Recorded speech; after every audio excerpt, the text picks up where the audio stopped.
Hello, everyone. This is Manolo Concepcion. I'm the new associate head coach at Eastern Illinois University.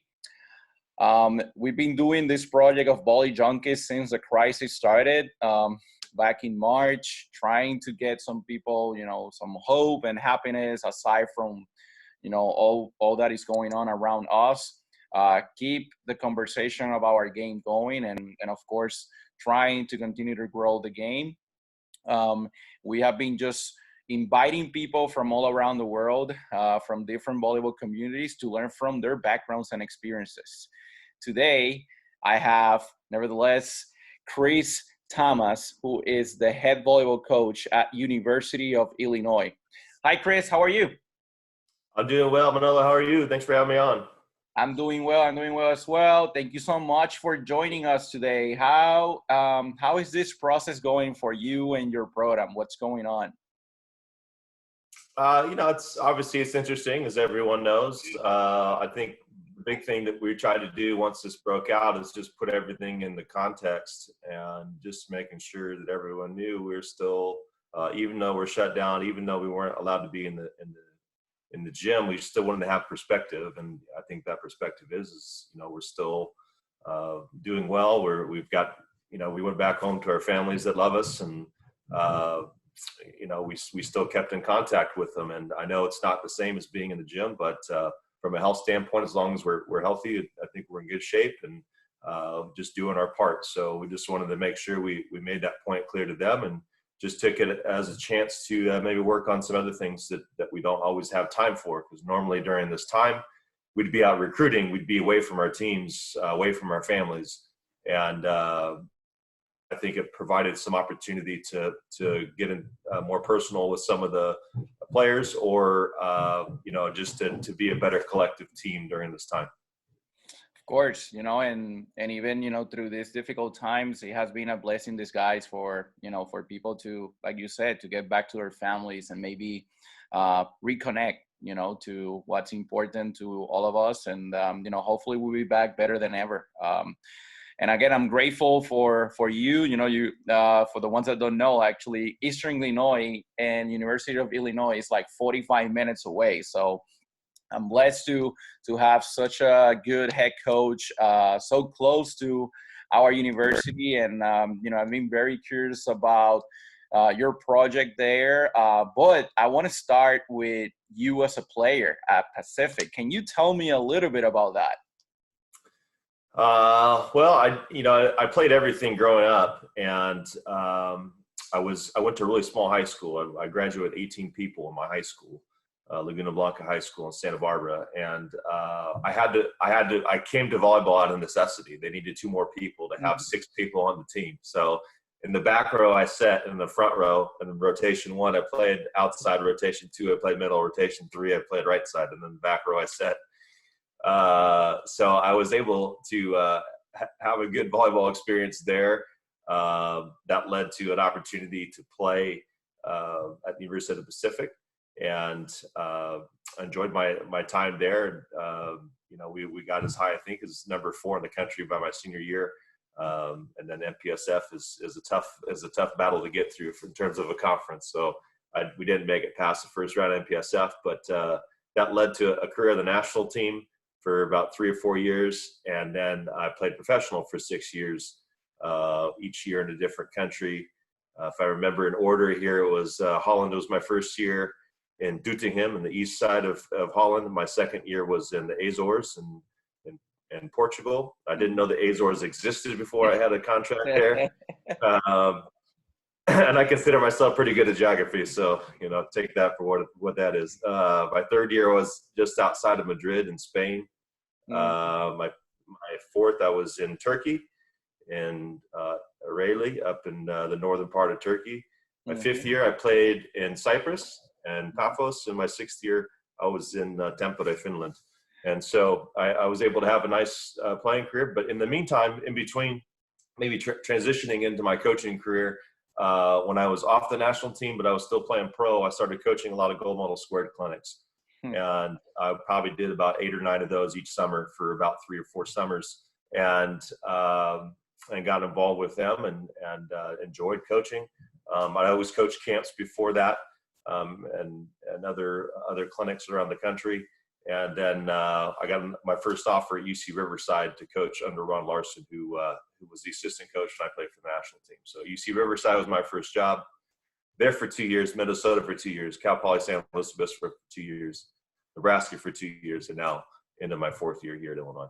How do you describe the experience of being like mentored as a coach by Cook, McCutcheon, Larson, of course your national team coaches as a player? Tell me what you get from each of them that has built who you are today. Yeah, I think the thing that I get most out of them when people ask me what's the biggest lesson that you could take away is that to be authentic to yourself.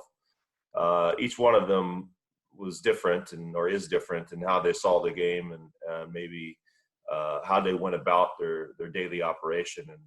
But no two of them the same. There's some commonalities, obviously. You work hard to put the hours in, but the approach to either the team aspect or how do you approach a skill, a little bit different here and there. Obviously, with some same similarities in terms of maybe if you're talking motor learning and stuff like that. But there was some differences across the board, and I think I learned most just about it's best to be yourself and to be able to have a connection with your athletes is a big deal. Then was it hard to go from a high level, national team setter to now coaching? Did you feel that you had a good grasp of things and then you got to your job and, you were, it was a different type of world? Like, how was that transition? Yeah, it's definitely different going from a player to a coach. And I think, the hardest part about that is you knew the work that you put in as a player and you knew the time that you took to understand it. And then once you start coaching, you just want someone to get it. You want someone to get all the lessons you learned that took you years and years and years to learn. And you want to be able to have them get it in 2 weeks. And that's just not the case. I think the more you understand about learning and how that operates, they call it a process for a reason. And it's because it takes time. It's not, I think if I remember a movie quote, if the shortcut was the only way to do it, they would just call it the way. And that's not it. So you got to make sure you got patience when you're doing this and to help. You don't have to necessarily play to be a great coach. I've played with, or I've been around a lot of great coaches who've never played or maybe played at lower levels, and they're great coaches too. I think coaching in itself is a skill set, and to learn the game, I think it's possible from anyone out there. But I think the relatability that if you play at a certain level is there because you understand the emotion that went into maybe the grind, so to speak, of like I said, the amount of time it took you to get to a certain place. But I think a lot of great coaches out there can be developed from anywhere.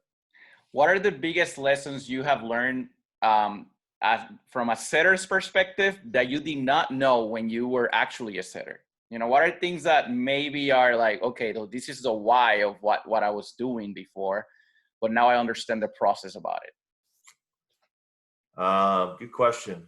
I think, when I played again. I played under a few different coaches. Excuse me. And I played in a few different systems. When I was overseas, I played with a lot of different styles of how you would train a setter. And I learned a lot what not to do in some of those cases. I learned what worked for me. But then also you start getting into some of the learning stuff, the learning principles, and kind of tie those all together and kind of come up with what I think works for setters. I think that, if I'm from the coaching side of it, I kind of saw it the same as on the playing side of it. I like to leave my setters alone. I want them to understand the game, not me dictate the game to them. And I know there's a lot of coaches want to, I must say, have that power. I know a lot of coaches can see it. Like we're on the sidelines. We see everything, right? We've seen the game a lot more than our players have. And you want to sit there and you want to kind of micromanage the game. And there's definitely a cause for doing that from time to time. Maybe a younger setter, maybe a setter that's just learning the position. It's okay to coach them from the sideline. But as the time goes on, you want to kind of let them go and let them figure out how to make decisions on their own, because our game is fast. Our game happens on a read. It's not necessarily all planned out. You know, we can have the best offense written out in our head, but if you can't pass, what are you going to do? You know, so it's a lot about teaching them how to read the game more than it is about telling them what to do. And I think that's something that you have talked before on our interviews, has been about the importance of building relationships, you know, in your team, to create that kind of trust in order for you to relay your message. Can you tell me a little bit, how do you do that? Because one of the things that you know, we noticed from the crowd, you know, it's especially 2015 championship, you as an assistant, you had a big role. Like, you were in charge of specific timeouts, you were in charge of specific tasks during the game. Like, how did your relationship building skills at that point help you, and how are you using that now on your own program? Well, the interesting part in 2015, for those that were in the building, yeah, you can barely hear. And I was, you know, I'm from my seat to them, which is maybe about 20 feet. In a normal game, you can usually hear, and we have a series of hand signals and everything. And about 3 points into the game, you know, they turn to me and look, and I'm trying to yell, and they're like, "I can't hear you." And I said, you know, you got it pretty much. We came back in the timeout. I said, look, I'll tell you if I see something, but I trust you guys that you know the game right now. So go out and execute. And if I see something, I'll let you know. But in those moments, I think that's just it. You want to develop that trust so you can unleash them when it's time to be unleashed. In 2015, that happened to be our moment. But that's a buildup. You know, that relationship takes time. And again, if we're talking about the process and all the things that are important, I think that's one of the biggest ones, that we connect with our athletes and we make sure we have an understanding about how they operate, and they have to understand what our expectations of them are, and why are you pushing them? Why they need to come into film to see certain things, why they do what they do. And as that trust gets built up, I think it just benefits both sides. How much of that guided discovery do you use right when you got into a program that already had a coach, Coach Hambly, that everyone liked, everyone respected? You're not necessarily rebuilding something, you're building your own thing. How much of the guided discovery you use compared to you establishing your own system since day one? Did you get into a happy medium, and compromise in the beginning, or how do you get into? I think from the get-go, it was a little bit, I'd say easy, but I scouted against them for 2 years, so I knew everything that they needed to work on. And I'm not saying they weren't working on it before, but I would say I probably shifted the focus of a few things when I was here. And again, every coach is going to have what that focus is. And, it happened to be something that worked, and I had the players that worked. And you talk about connection. My spring was me and 9 players, and one of them was injured. So I had 8 players every day in our practice. And, it was a lot of, I went against a lot of what I think in general about skill development. It was me on a box a lot. And, it was a lot of serve and pass and defense, and there wasn't much working on blocking or offense, but I knew they were a good blocking team already. Coach Hambly had made them into a good blocking team, and I knew that we were deficient in kind of the serve and pass game, and that we needed to get better there. And then we get it, and on top of that, after those 9 players were there, I think one of them left after the semester, and then we get 9 new players in on a recruiting class, and you have to deal with that. So yeah, I think a lot of it, you want to respect obviously what's been done before, but you have an idea what you want to do. If your coaches out there are thinking about that, you have to go with what your gut is, and you have to, again, be authentic to yourself and how you want to run the program, and just make sure you're in communication with your players about how you're making changes and why you're doing that.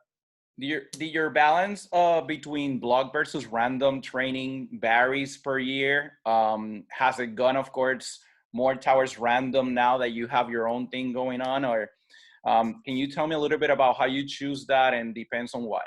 Yeah, it probably still depends. I mean, the block versus random is always a great debate, and there's value in both. It's just a matter of how much time you spend on one versus the other, in my opinion, and how much quality reps you can get. You know, I think the difficulty with the random, especially in our sport, is this just that it's random, it's chaotic, it doesn't look pretty.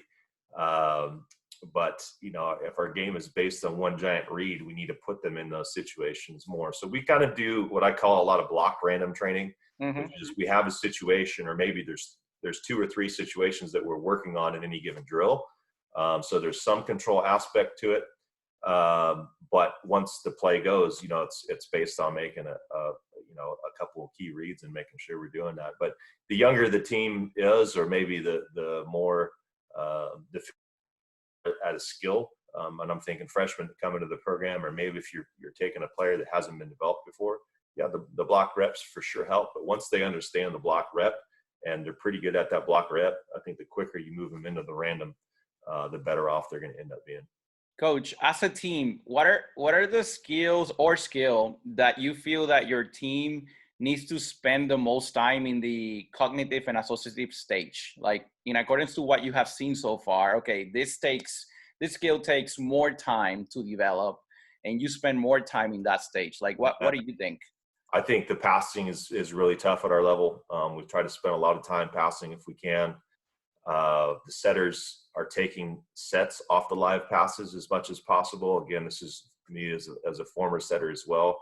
You know, if someone's tossing me a ball, again, there's value in that. You can toss the ball for your block rep, but how many times does the ball land right on your head at this perfect arc? The answer is never. And I challenge coaches out there to chart your passes during a season and let me know what that looks like. And I tell my setters, I joke with my setters, I say there's no such thing as a bad set, just hitters that don't know what to do with the ball.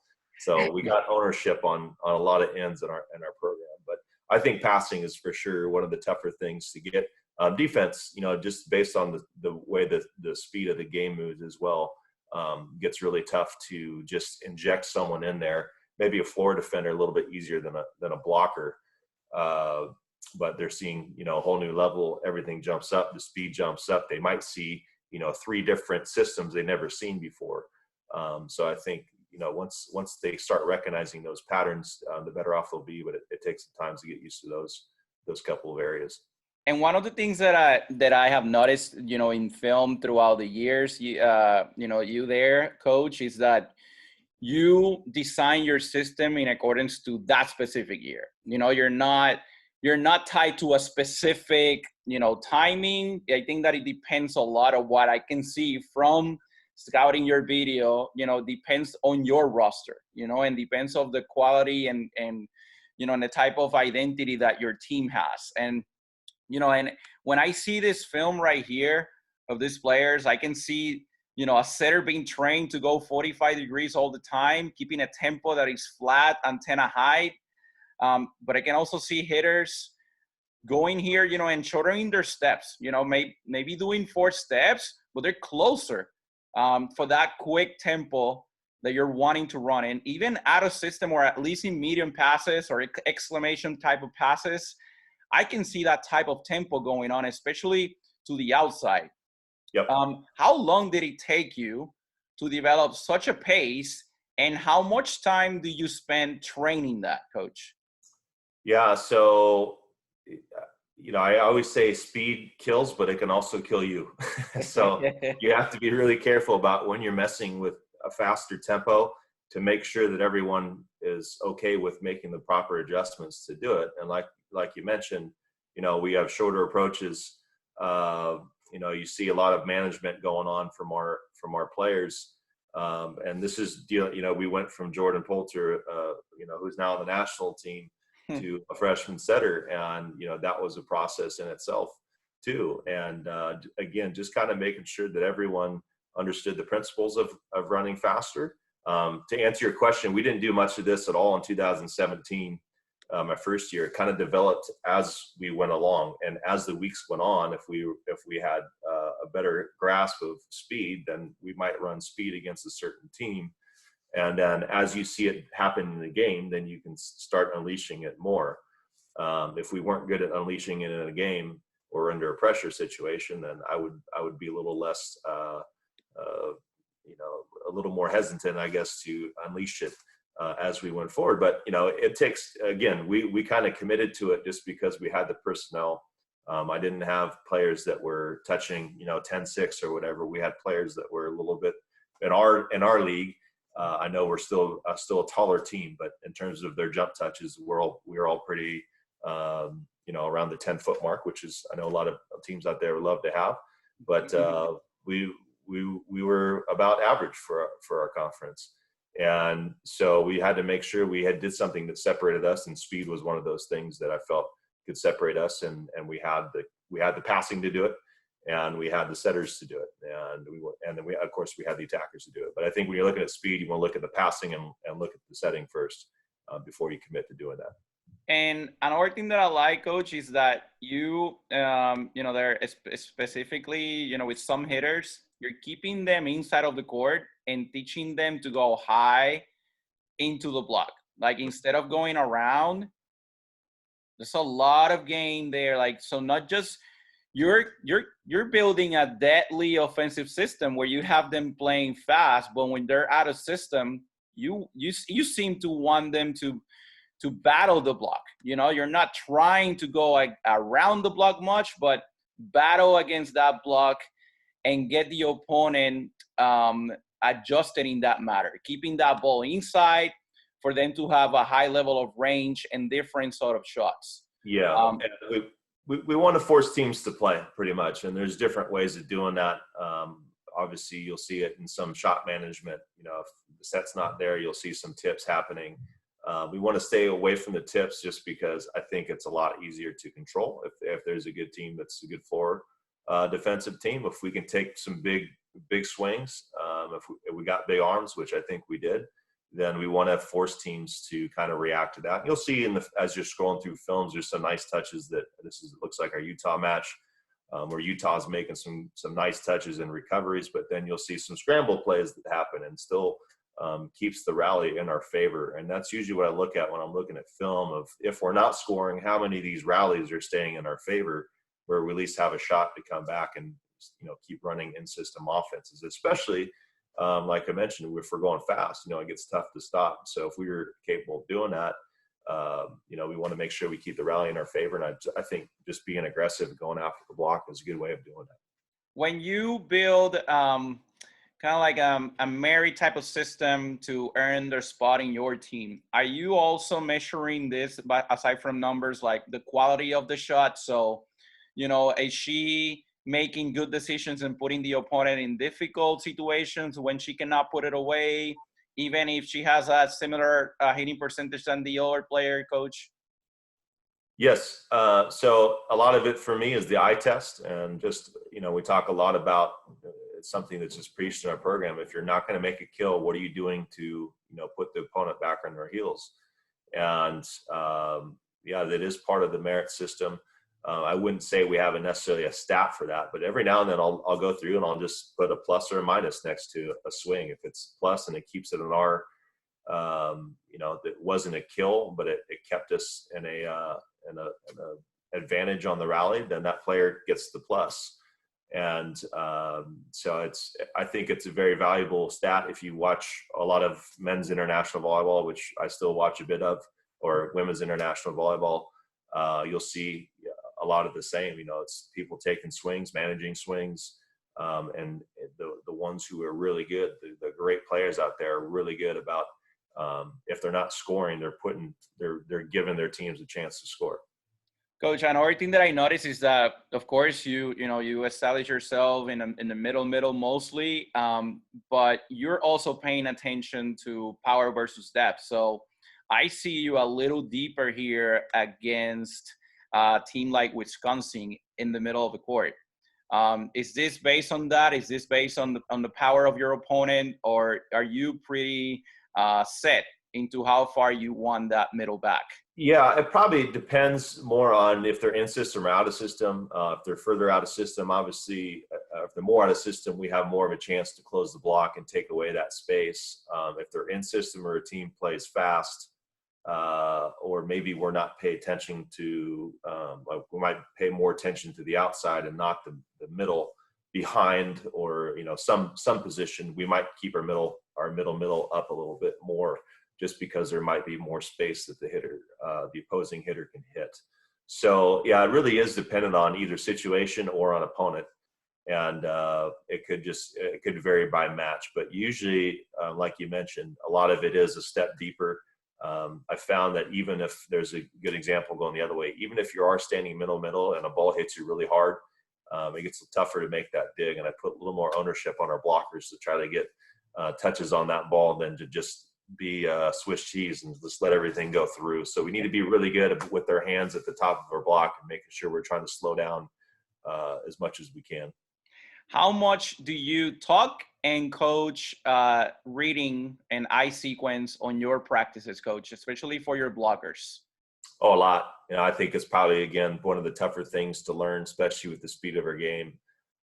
With blockers, if you've never done it before, stand there and try to read your setters and try to read what's going on. And maybe, again, this goes back to a little bit of the experience of the game.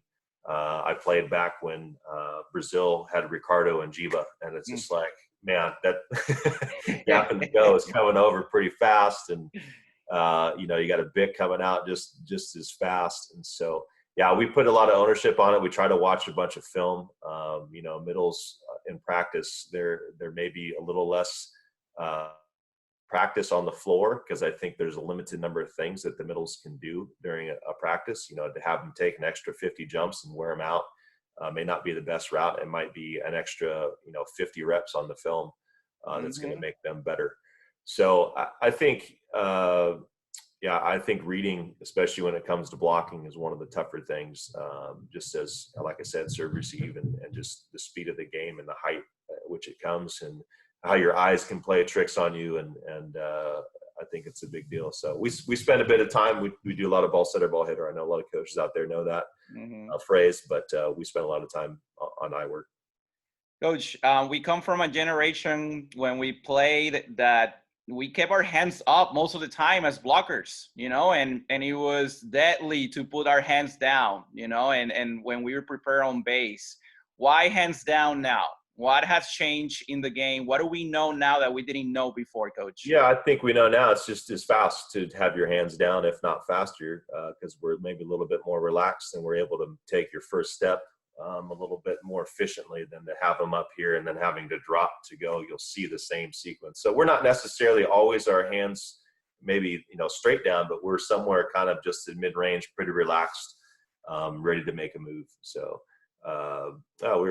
we just try to take the biomechanics of it. I think at the end of the day, I'm a little less adamant about where exactly they are. It's more about, are we efficient when we make our moves?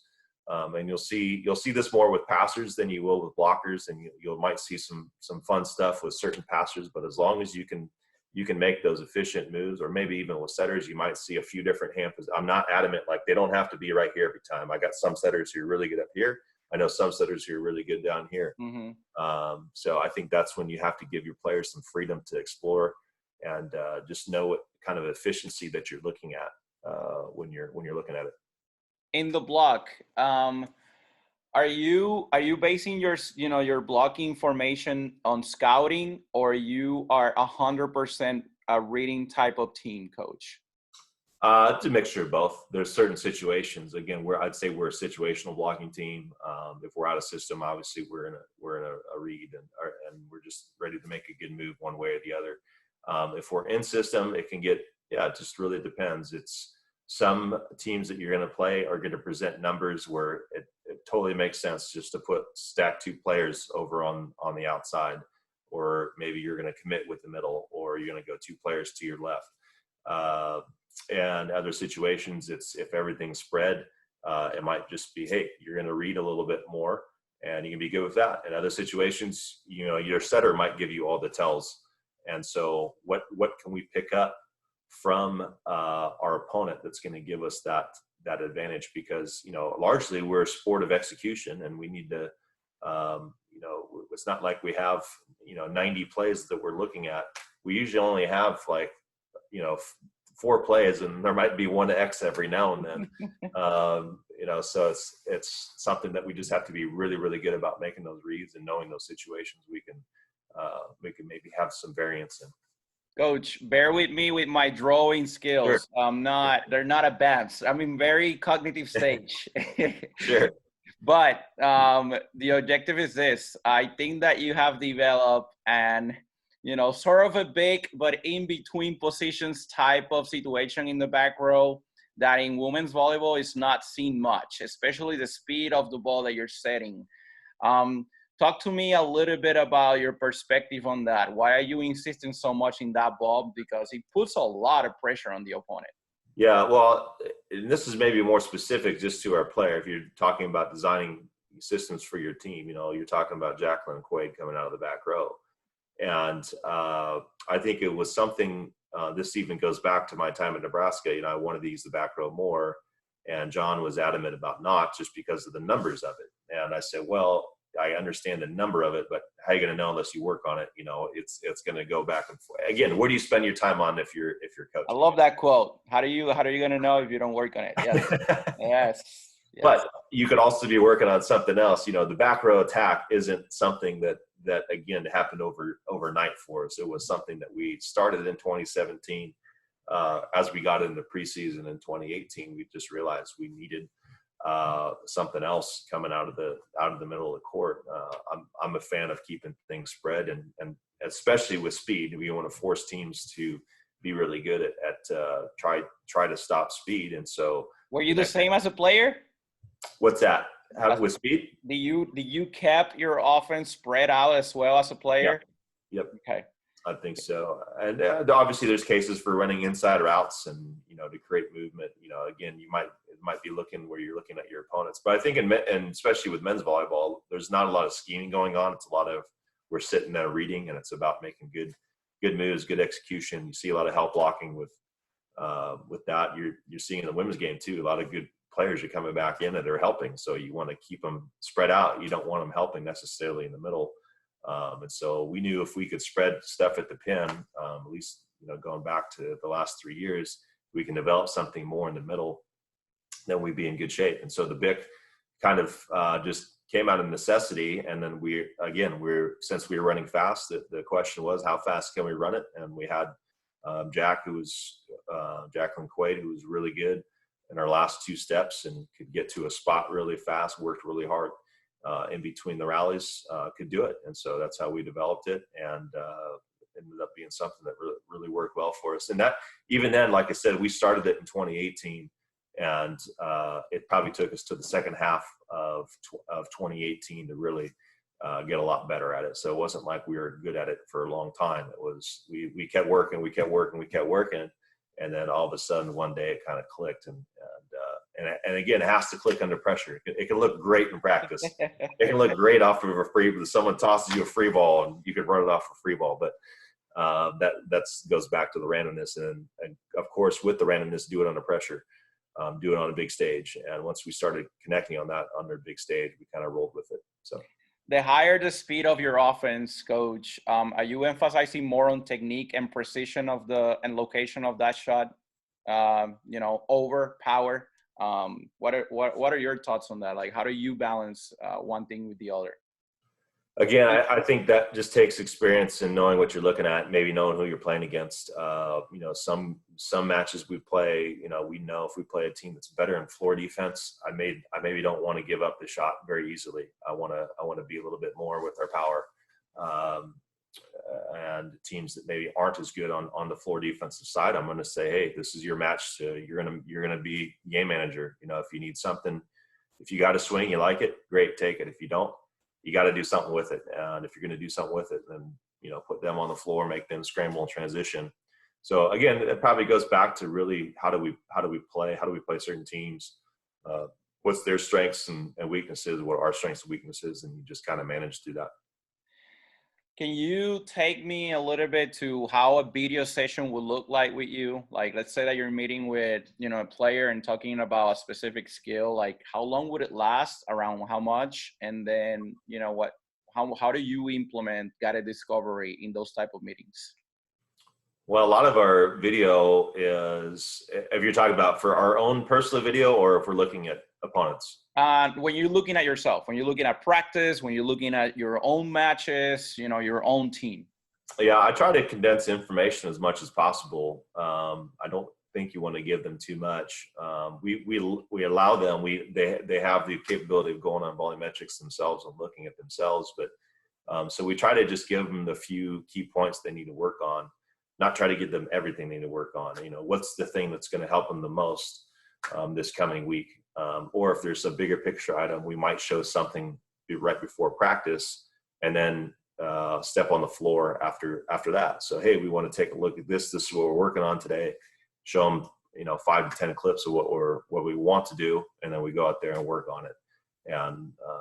And then we, if it shows up great on film, I think technology is one of those things, especially now that we're learning here with Zoom and everything else. You can do video chats but before I would just screenshot them while watching film, and I would just send it to the athlete and just say, hey, you're doing great. This looks good. Keep up the good work. And so I think it sometimes can be that simple. We have to spend the hours to look at the film as coaches, but then I think once you give it to your athlete, the more condensed, the more simplified you can give them the message, the better it's going to end up being. Has your personality with the players changed since you are a head coach that compared to when you were an assistant coach? And how do you like to build your staff? Yeah, sure. I think it has to. You go from a position of you're the one that's making the opinions to make the decision to all of a sudden you're making the decision. So whether you like it or not, for going from assistant to head coach, you're the one that's kind of in that power role that's making that choice.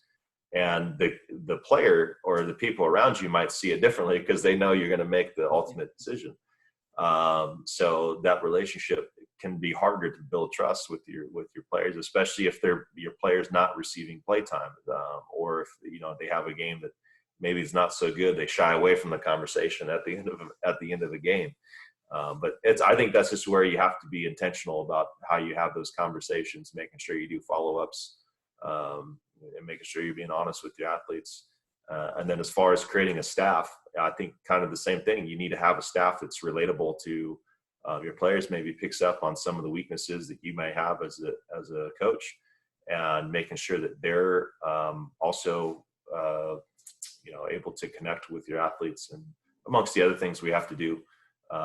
But just to make sure that they're also on board with everything that you're talking about doing as a program.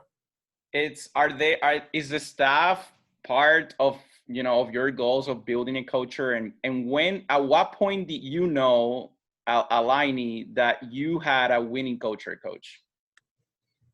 I don't think you ever know. Everyone out there looks at film and like, man, we're not very good. And I think you always kind of have that in the back of your mind, but I think that's just why we play the game. And I think you have that culture when you just feel free to be yourself overall, and you don't feel like you have to be something else to make your team win. And of course, you go down a list of, hey, we might need different recruiting, not different recruits. We might just need a different recruiting style. If you're a team that plays fast, or you have an idea you want to play fast, but you don't have the personnel to do it, then you need to go out and get the personnel to do it. So I would say overall, just if you're looking at your program, how do you create that winning culture?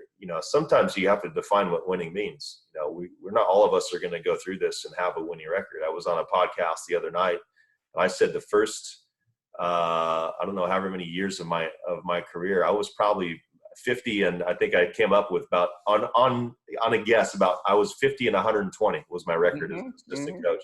My first year at Riverside, we were 5-26. My second year, we were 1-31. Went to Minnesota, made a Sweet 16, Elite 8. Went back to Cal Poly.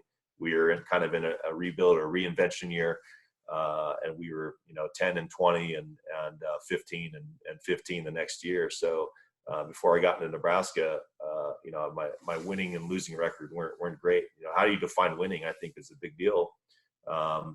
If winning is your ultimate thing, there's only one person in the country that's happy at the end of the year. So you need to make sure you define that for yourself and your players, your staff, to make sure they understand what winning means and what that looks like. And a lot of it for me is just making sure we get the most out of our team, and making sure that we're doing the best job we can with our team.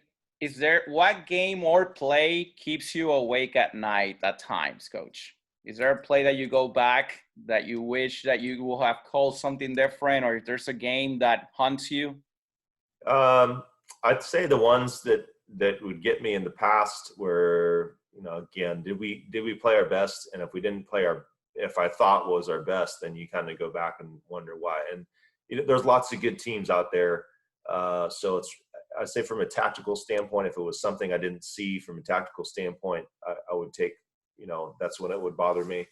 But I would say, how do you maximize, especially now being in the head coach role, how do you maximize your team's performance, and how do you make them feel comfortable in what they're doing? And again, there's a fine line. Some of us are going to be very demanding in terms of, if you're watching the MJ thing, it's like, how demanding was MJ? He's demanding.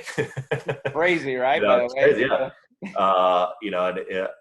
Some of us out there could be a little bit more on the subdued side, which I would consider myself more on the subdued side.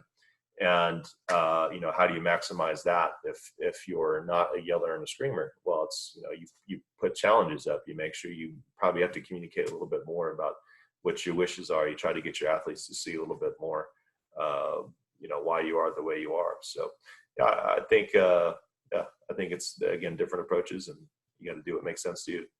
Coach, tell me what you think about this right here. Like, tell me who's this person right here? It's my wife. This is Toa Baja, yeah? It is. That's actually my hometown. Okay, very good. Viva Puerto Rico. Oh, nice crossbody. There's my wife at the time Jen joins. I was probably I could have been at that game too. I was out there for a little bit. Were you here? Oh no, that's when that was during the finals, right? Yes. Yeah, I wasn't there during 2010. Yes, yeah, I was not there during the finals, but yeah, there's my wife. So can you tell me a little bit about, like, first of all, like, just like her as a player and now transitioning, as part of your staff? What has that meant to your staff? Yeah, so she played. We talk a lot about kind of sacrifice and everything else.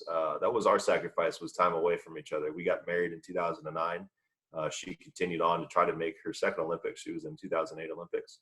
And she tried to make a second one in 2012. So she played pro, and I started coaching. And which, in some ways was great because it allowed me a lot of time to dive into coaching. Otherwise not. We were away from each other, and probably only saw each other about 6 weeks out of every year, between her playing pro and with USA and, recruiting schedules and everything else that went on there. But we knew that this is always what we wanted to end up doing. We want to stay in the sport. I knew I couldn't play forever, and probably could have played a few more years, but I knew we were going to have a family, and it's important to, get a job in the United States where we're going to end up. And who was a better player? Was she a better player than you? It depends on what skill you're talking about. You're not willing to say that. You're not willing to say that. No, she's definitely a better player than I was. Excuse me, I got this thing popping up here. So yeah, I think again, what she brings to the table is her experience, and she's very, very good at dealing with teams. She was a captain with a national team for several over years while she played, so she understands dynamics on the team, and she's able to relate a lot of her experiences to the team, and she does it in a way that's I think comes now. She's obviously developed how to do it, but she's done it for a long time, and I've seen her do that for a long time. We actually met back in college at University of the Pacific, so we were friends for a long time first, and then we reconnected back in 2007, I guess it was, when we were both playing pro. But I think she's really good in terms of team dynamic and handling that. And now we've got 3 kids at home under 5 years old, so she's running the house as well. But we've always done it as a team, and we used to phrase ourselves as Team Tamas. So that's how we see it in the sporting light as well. So, but it's great to have her along by my side, and she's a great support for me. Always, obviously, an opinion that I trust, and she'll tell me when I need to make changes, and I think that's important to have. And not just, obviously she's my wife, so I trust her a lot, but to have someone on your staff that you trust their opinions, I think that's the biggest thing. And they have to respect your decision. But I think that's probably the biggest thing when you're building a staff, is to make sure you have people around you that you can trust. You know that they're doing the work. You know that opinion's coming from a place of work and trust and love, and that you're able to make good, sound decisions because you have respected opinions. What has this process of the pandemic taught you as a coach? Now that you can actually, sit down, kind of like take things in, what are things that you have learned about yourself probably as a coach that you didn't know or you didn't realize that you had? It's really tough to take care of the kids. No, I knew that already. Now I think as a coach, you're always trying to you're always trying to learn something. At least I think you have to. You always try to learn something that's going to bring you to the next level. And for me, I think I realized after the Final Four year in 2018, I kind of shifted my focus to kind of promoting the program a little bit more. And I did a lot of stuff like this, and I was out and about. I went around, traveled around the country when we were allowed to, and, go talk to the coaching clinic in Missouri or Tennessee or wherever I got invited to. I didn't say no to an opportunity to do so. I think in doing that, I probably lost a little bit of the connection with my team. Not that it was detrimental, but there were some things that went on that I found out at the end of the year I didn't know, and whether or not I didn't ask the right questions. They didn't feel comfortable enough to come to me on certain items. So I just made sure to get reconnected with my team, and I think we're in a good place right now, and yeah, we're looking forward to moving forward. But I think that's probably the biggest thing. I think it's really tough to get better in this situation. I can, have them go set balls against the wall or pass against the wall, but that ain't the same as, as someone just barreling down at you with the nasty float serve. So we tell them, you need to stay in shape, you need to stay with it. But we want to make sure during this time, we want to get really connected again and make sure that we're focusing on ourselves and each other. Last question, Coach.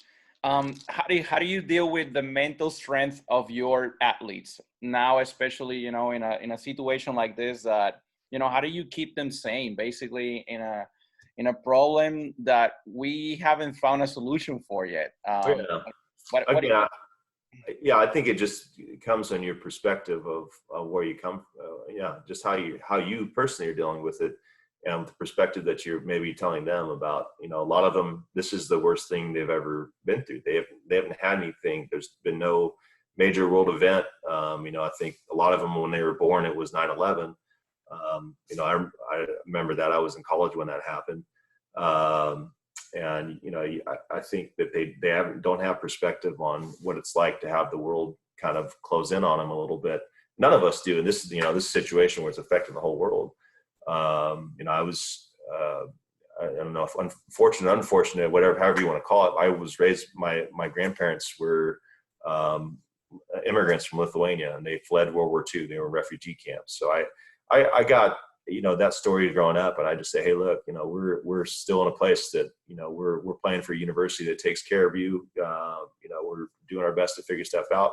Now's the time just to go back and focus on yourself and on your family, and just making sure that you're doing your part in all this, and making sure that you're connecting with each other as well. So we come out as a better team, and we'll be ready to hit the ground running once we're there. So, Coach, one more thing, that now that you mentioned that you're a descendant of immigrants, what do you do to secure diversity and inclusion in your locker room? Like, how important is that for you in your program?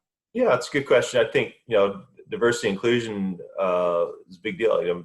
All of us have different experiences, and it's just allowing them to have space to talk about what their experiences are, and how that maybe affects them as people, and how, everyone else could help them out in doing so. And I think that's becomes the crux of it, because, I think a lot of it has to do with diversity of thought. And we're all going to have different, like I said, different backgrounds, and they just need to feel comfortable with knowing that you're supportive of whatever they're doing. And I think the more we can just tell them that, hey, we got your back, and your team's got your back, and let us know how we can help, I think that's a big deal. People, this is Chris Tamas from the University of Illinois that has allowed us to spend some time learning from and about him today. He was kind enough to do so. He has a really, really busy schedules coming up. So again, I'm really grateful for this opportunity, Coach. I want to tell everyone that this learning journey continues tomorrow as well when we bring out skates. And then on Thursday, we're going to have a data analytics panel that includes Nate NGO from Team USA, Andrea Biasioli from the Korean national team, and Vicky Nenting from the Greek national team. So Saturday, we're going to have Jamie Morrison as well as part of this project. So things are going to continue to evolve. Again, I'm really grateful for reaching all of you today, and hopefully we keep this going. But at the same time, everyone, please stay safe and healthy. Chris, I want to thank you once again for this opportunity. It was an honor. Thank you very much, Manolo. Always appreciate this. One thing I love about volleyball is it's a big community, a big family, and everyone stay safe out there. Appreciate it. All right. See you, Chris. Okay, see ya.